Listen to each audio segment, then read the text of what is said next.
ओम श्री परमात्मा नमः। पूर्व श्लोक में मात्रा स्पर्शों की तितिक्षा की बात कही। अब ऐसी तितिक्षा से क्या होगा, इसको आगे के श्लोक में बताते हैं। यम ही न व्यथन तत्ते पुरुषम पुरुषो सर्व सम दुख सुखम धीरम सोमृततावे कल्पते। मनुष्य प्राय परिस्थितियों को बदलने का ही विचार करता है जो कभी बदली नहीं जा सकती और जिनको बदलना संभव ही नहीं। युद्ध रूपी परिस्थिति के प्राप्त होने पर अर्जुन ने उसको बदलने का विचार ना करके अपने कल्याण का विचार कर लिया है। ये कल्याण का विचार करना ही मनुष्यों में उनकी श्रेष्ठता है। धीर मनुष्य सुख दुख में सम होता है। अंतःकरण की वृत्ति से ही सुख और दुख ये दोनों अलग अलग दिखते हैं। सुख दुख के भोगने में पुरुष हेतु है और वह हेतु बनता है। प्रकृति में स्थित होने से जब वह अपने स्वरूप में स्थित हो जाता है तब सुख दुख को भोगने वाला कोई नहीं रहता। अतः अपने आप में स्थित होने से वह सुख दुख में स्वाभाविक ही सम हो जाता है। यम ही न व्यथयन्ते पुरुषम। धीर मनुष्य को ये मात्रा स्पर्श अर्थात प्रकृति के मात्र पदार्थ व्यथा नहीं पहुंचाते। प्राकृतिक पदार्थों के संयोग से जो सुख होता है वे भी व्यथा है और उन पदार्थों के वियोग से जो दुख होता है वह भी व्यथा है।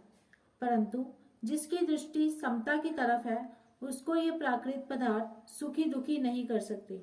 समता की तरफ दृष्टि रहने से अनुकूलता को लेकर उस सुख का ज्ञान तो होता है पर उसका भोग ना होने से अंतःकरण में उस सुख का स्थायी रूप से संस्कार नहीं पड़ता। ऐसे ही प्रतिकूलता आने पर उस दुख का ज्ञान तो होता है पर उसका भोग ना होने से अंतःकरण में उस दुख का स्थायी रूप से संस्कार नहीं पड़ता।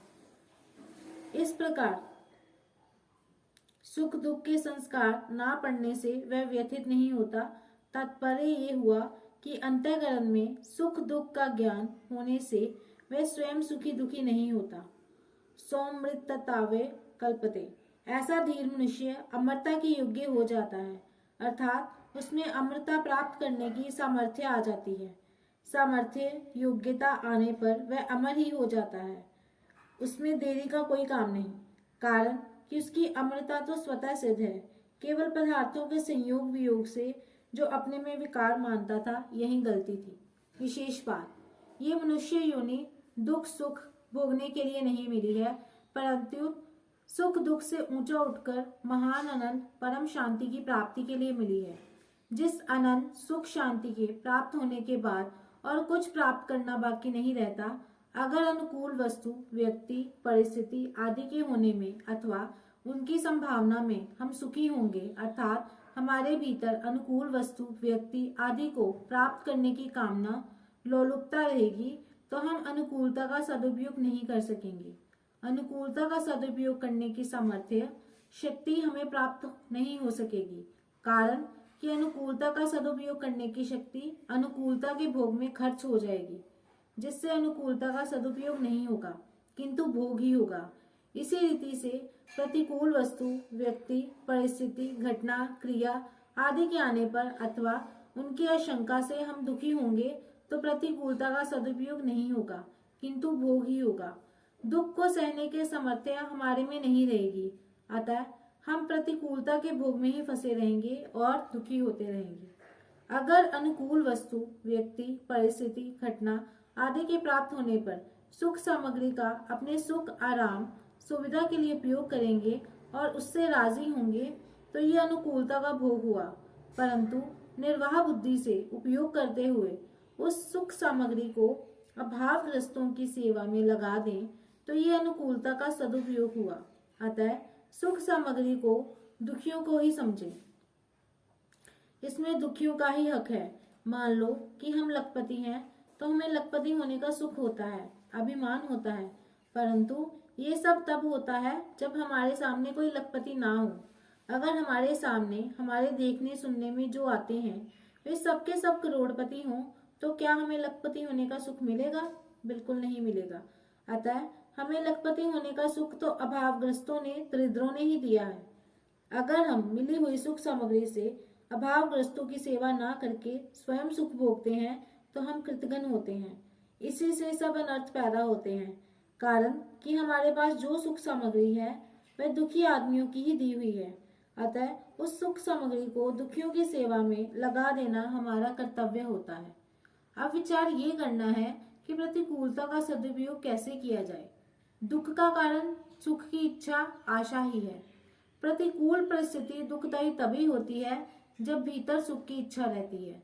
अगर हम सावधानी के साथ अनुकूलता की इच्छा का, सुख की इच्छा का, आशा का त्याग कर दें तो फिर हमें प्रतिकूल परिस्थिति में दुख नहीं हो सकता, अर्थात हमें प्रतिकूल परिस्थिति दुखी नहीं कर सकती। जैसे रोगी को कड़वी से कड़वी दवाई लेनी पड़े तो भी उसे दुख नहीं होता, प्रत्युत इस बात को लेकर प्रसन्नता होती है कि इस दवाई से मेरा रोग नष्ट हो रहा है। ऐसे ही पैर में कांटा गहरा पड़ जाए और कांटा निकालने वाला उसे निकालने के लिए सुई से गहरा घाव बनाए तो बड़ी पीड़ा होती है। उस पीड़ा से वह सिसकता है, घबराता है, परंतु वह कांटा निकालने वाले को ये कभी नहीं कहता कि भाई तुम छोड़ दो, कांटा मत निकालो, कांटा निकल जाएगा, सदा के लिए पीड़ा दूर हो जाएगी। इस बात को लेकर वह इस पीड़ा को प्रसन्नता पूर्वक सह लेता है। ये जो सुख की इच्छा का त्याग करके दुख को, पीड़ा को प्रसन्नता पूर्वक सहना है, ये प्रतिकूलता का सदुपयोग है। अगर वह कड़वी दवाई लेने से, कांटा निकालने की पीड़ा से दुखी हो जाता है तो ये प्रतिकूलता का भोग है, जिससे उसको भयंकर दुख पाना पड़ेगा। यदि हम सुख दुख का भोग करते रहेंगे तो भविष्य में हमें भोग योनियों में अर्थात स्वर्ग नरक आदि में जाना ही पड़ेगा, कारण कि सुख दुख भोगने के स्थान ये स्वर्ग नरक आदि ही हैं। यदि हम सुख दुख का भोग करते हैं, सुख दुख में सम नहीं रहते, सुख दुख से ऊंचे नहीं उठते, तो हम मुक्ति के पात्र कैसे होंगे? नहीं हो सकते। 14वें श्लोक में भगवान ने कहा कि ये सांसारिक पदार्थ आदि अनुकूलता प्रतिकूलता के द्वारा सुख दुख देने वाले और आने जाने वाले हैं, सदा रहने वाले नहीं हैं, क्योंकि ये अनित्य हैं, क्षणभंगुर हैं। इनके प्राप्त होने पर उसी क्षण इनका नष्ट होना शुरू हो जाता है। इनका संयोग होते ही इनसे वियोग होना शुरू हो जाता है। ये पहले नहीं थे, पीछे नहीं रहेंगे और वर्तमान में भी प्रतिक्षण अभाव में जा रहे हैं। इनको भोगकर हम केवल अपना स्वभाव बिगाड़ रहे हैं, सुख दुख के भोगी बनते जा रहे हैं। सुख दुख के भोगी बनकर हम भोग योनि के ही पात्र बनते जा रहे हैं। फिर हमें मुक्ति कैसे मिलेगी? हमें भुक्ति की ही रुचि है तो फिर भगवान हमें मुक्ति कैसे देंगे? इस प्रकार यदि हम सुख दुख का भोग ना करके उनका सदुपयोग करेंगे तो हम सुख दुख से ऊंचे उठ जाएंगे और महान आनंद का अनुभव कर लेंगे। विशिष्ट भाव स्वरूप सत्ता रूप है, सत्ता में कोई व्यथा नहीं है। शरीर में अपनी स्थिति मानने से ही व्यथा होती है, अतः शरीर में अपनी स्थिति मानते हुए कोई भी मनुष्य व्यथा रहित नहीं हो सकता। व्यथा रहित होने का तात्पर्य है प्रिय को प्राप्त करके हर्षित ना होना और अप्रिय को प्राप्त करके उद्विग्न ना होना। व्यथा रहित होने से मनुष्य की बुद्धि स्थिर हो जाती है। स्थिर बुद्धि रसम मूड। सुखदायी दुखदायी परिस्थितियों से सुखी दुखी होना ही व्यतीत होना है। सुखी दुखी होना सुख दुख का भोग है। भोगी व्यक्ति कभी सुखी नहीं रह सकता। साधक को सुख दुख का भोग नहीं करना चाहिए, प्रत्युत सुख दुख का सदुपयोग करना चाहिए। सुखदायी दुखदायी परिस्थिति का प्राप्त होना प्रारब्ध है और उस परिस्थिति को साधन सामग्री मानकर उसका सदुपयोग करना वास्तविक पुरुषार्थ है। इस पुरुषार्थ से अमरता की प्राप्ति हो जाती है। सुख का सदुपयोग मानकर उसका सदुपयोग करना वास्तविक पुरुषार्थ है। सुख का सदुपयोग है दूसरों को सुख पहुंचाना, उनकी सेवा करना, और दुख का सदुपयोग है सुख की इच्छा का त्याग करना। दुख का सदुपयोग करने पर साधक दुख के कारण की खोज करता है। दुख का कारण है सुख की इच्छा। ये ही संस्पर्शजा भोगा दुखयोन्य एवते। जो सुख दुख का भोग करता है उस भोगी का पतन हो जाता है, और जो सुख दुख का सदुपयोग करता है वह योगी सुख दुख होने से दोनों से ऊंचे उठकर अमरता का अनुभव कर लेता है।